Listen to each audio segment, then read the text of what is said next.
boss. Ngayon po ay may gagawin tayong Toyota Avanza. Ang problema nito ay ayaw tumaas bumaba yung salamin. Ayan, magkabila. Ang dalawang huli. Pero yung dalawang una gumagana. Yan. Tingnan natin kung ano problema. Tinanggal ko na yung cover para mabilis tayo. Ayun mga boss, ang una natin gagawin ay hahanapin natin yung yung tingnan natin kung may power itong switch ng ng power window. Siyempre dapat naka-on yung susi doon sa ignition. Ayun, naka-on na yun. Ini-on ko na kanina. Tapos itong gagamitin natin ay tester, light tester. Dapat i-ground natin yung kabilang dulo. Base script na lang ginamit ko kasi sira na yung clamp nya. Tara, umpisahan natin.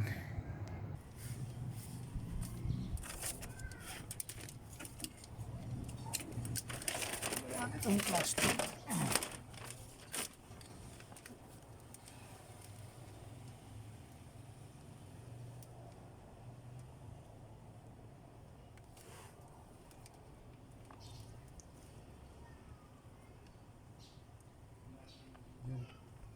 May power siya. Ibig sabihin may power kasi umilaw. Ngayon, testing na natin kung gumagana yung itong mismong switch nya. Salpak natin. Tapos testing natin pababa, pataas. Tingnan natin kung may makukuha ditong power. Yan, meron. Gumagana yung pababa. Ano? Gumagana yung pababa. Tingnan natin yung isa.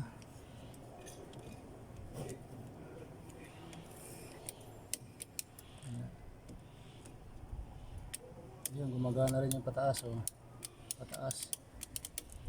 Ang ibig sabihin yung motor ang may problema. Kailangan natin baklasin yung motor.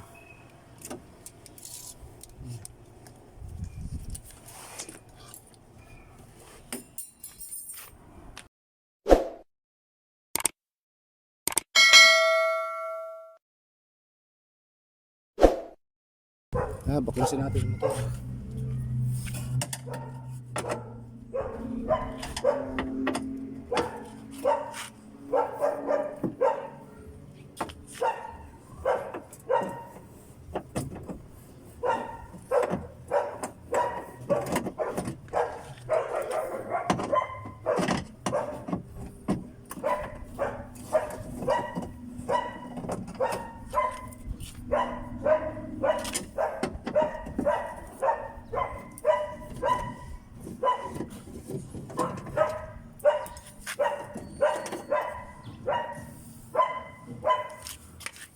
Kuha muna ako ng pantali sa salamin, baka bumagsak. Talian muna natin ang salamin, baka bumagsak.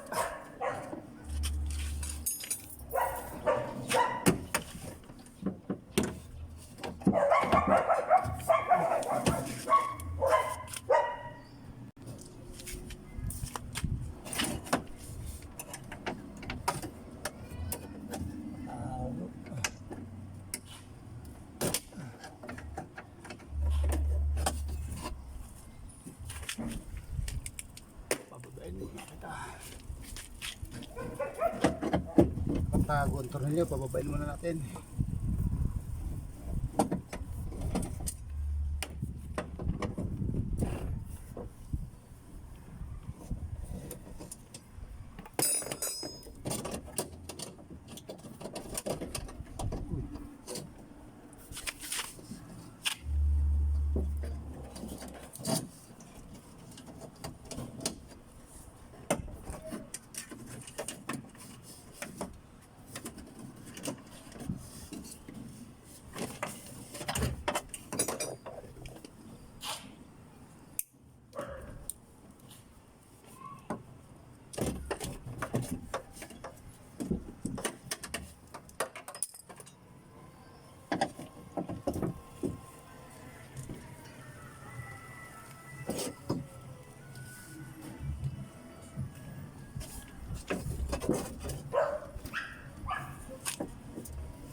Tayo na.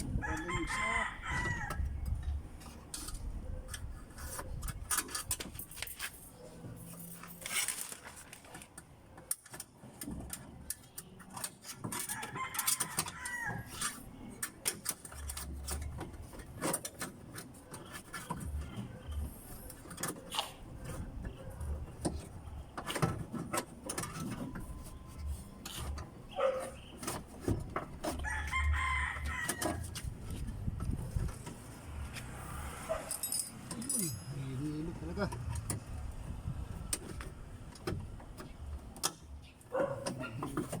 Oh.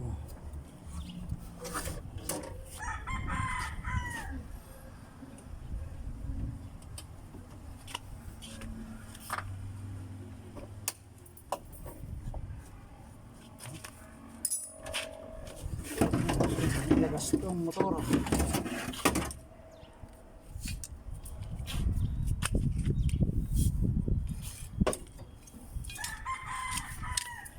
Ito mga boss yung motor. Buksan natin, tingnan natin kung anong problema nito. Yan mga boss, baklasin natin yung motor ng power window.